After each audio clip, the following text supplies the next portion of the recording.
Muchas gracias por la invitación a este foro tan importante y gracias Alfonso. Decía Alfonso que vienen muchas mentes brillantes a hacer exposiciones, primero vengo yo y después vienen las mentes brillantes.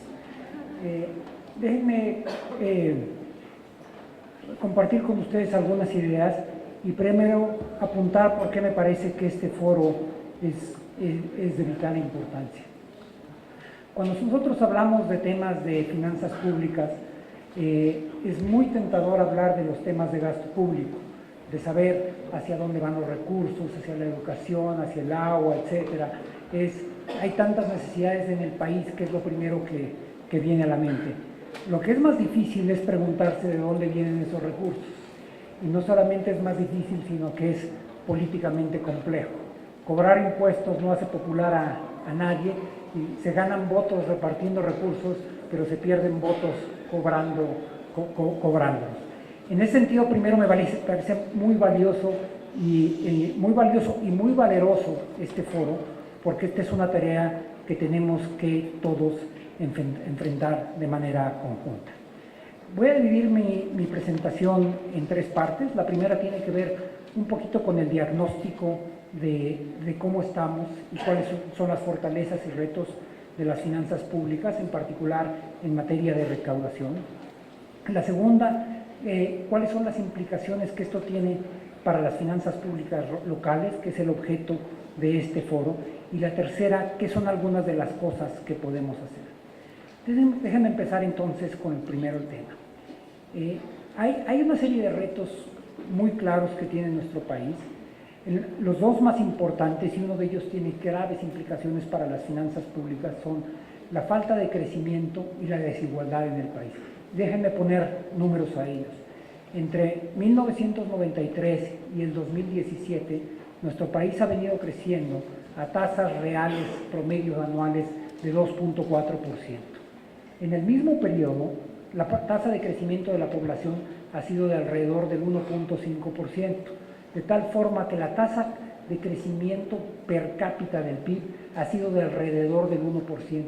Esta es una de las tasas más bajas en toda la región de América Latina.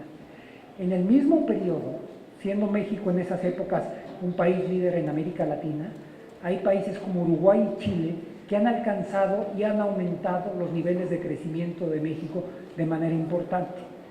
Pero el crecimiento no es un tema de competencia, no se trata de fútbol o de tenis. Hay una razón importante por la cual el hecho de que esos países tengan un crecimiento mayor que el de México es relevante. Y eso quiere decir que países que crecen más están en mejor posición para satisfacer las necesidades de educación, para atacar los problemas de pobreza, para atacar las necesidades de agua, de marginación, etc. Entonces, no es un lujo que nosotros nos podamos permitir. Ligado al tema de la tasa de crecimiento tan baja, está el tema de desigualdad en el país, y nosotros hemos frecuentemente señalado que hay dos tipos de desigualdades que nos gusta destacar porque los retos son diferentes. Primero, como en América Latina en general, hay una desigualdad entre grupos sociales muy importante. Como decía un ex jefe mío, México no es un país pobre, pero es un país con muchos pobres. Alrededor del 50% de la población está por abajo de la línea de pobreza medida como pobreza por ingresos. Pero todavía más preocupante, y esto es muy relevante para un foro que tiene un enfoque local como este, es la desigualdad entre regiones. El PIB per cápita de alguna entidad federativa más alta del país es el de la Ciudad de México. El PIB per cápita más bajo es el del estado de Chiapas. La diferencia entre el PIB per cápita de la Ciudad de México y el PIB per cápita de Chiapas es casi de 7 veces. Entonces, esta es la diferencia que hay entre el PIB per cápita del país de México y algunos países del África subsahariana. Estas diferencias entre los PIB per cápita entre las entidades federativas nos llevan a pensar que tenemos desigualdades no de dos países distintos, sino de dos continentes distintos. Y estas desigualdades además no se están acortando. Ustedes podrían pensar que Chiapas y la Ciudad de México son casos extremos y probablemente lo son. Si uno tomara el PIB per cápita de otra entidad igualmente de niveles altos como Nueva León y la compara con el PIB per cápita de Oaxaca, esa diferencia es de más de 4 veces. Pero no solamente es una diferencia importante, sino que Oaxaca va creciendo a tasas tan bajas que se tardaría 184 años en llegar al nivel de desarrollo que tiene Nuevo León hoy. No al que va a tener Nuevo León en 100 años, ni al que va a tener Nuevo León en 184 años, sino al que tiene Nuevo León hoy. Estas diferencias nos parecen inaceptables y eso requiere que el Estado mexicano en su conjunto y que los estados y los municipios estemos implementando y diseñando políticas que vayan a atacar esos problemas. Eso es más fácil de decirlo en el discurso que de aplicarlo en la práctica. En la práctica esto necesita recursos, necesita mayores niveles de recaudación y necesita niveles de recaudación apropiados, no nada más en el gobierno federal, sino a nivel de los estados y a nivel de los municipios. ¿Qué tan fácil o qué tan difícil es hacer esto? Uno de los grandes activos de la economía mexicana ha sido el petróleo. Es una fuente de empleos muy importante y una fuente de recursos muy generosa para el país.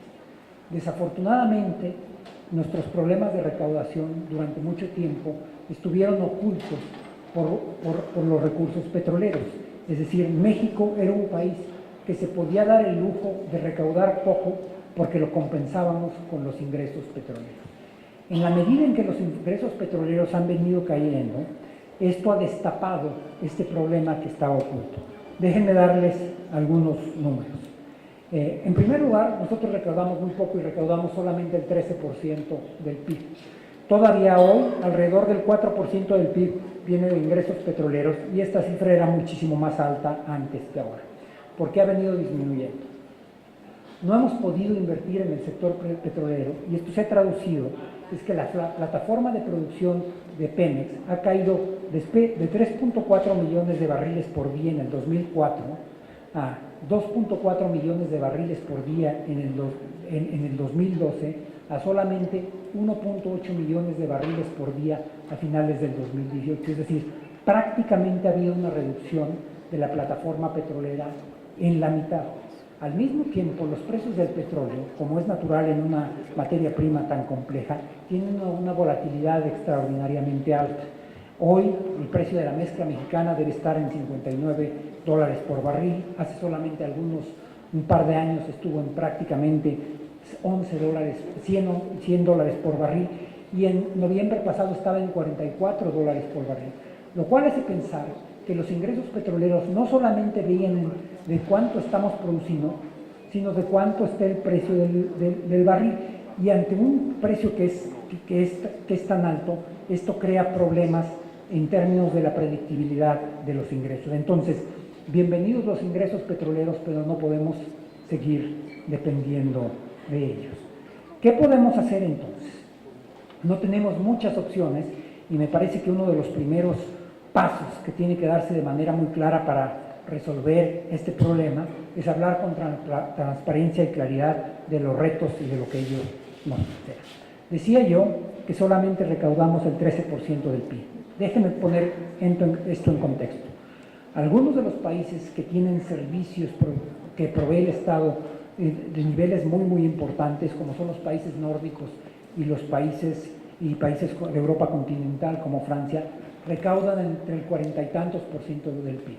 Dinamarca y Francia recaudan alrededor del 46% del PIB. Estados Unidos recauda el 20 y tantos. El país que más recauda en América Latina, que es Brasil, recauda cerca del 34% del PIB y países como Argentina están en los 20 y tantos y en Uruguay 29% del PIB. Nosotros usualmente nos comparamos con países como Argentina, Brasil, Chile, Uruguay. Recaudamos muchísimo menos que ellos. En niveles de recaudación estamos mucho más cerca de Guatemala, que recauda apenas un poco menos del 11%, o de Paraguay, que los que son usualmente nuestros pares.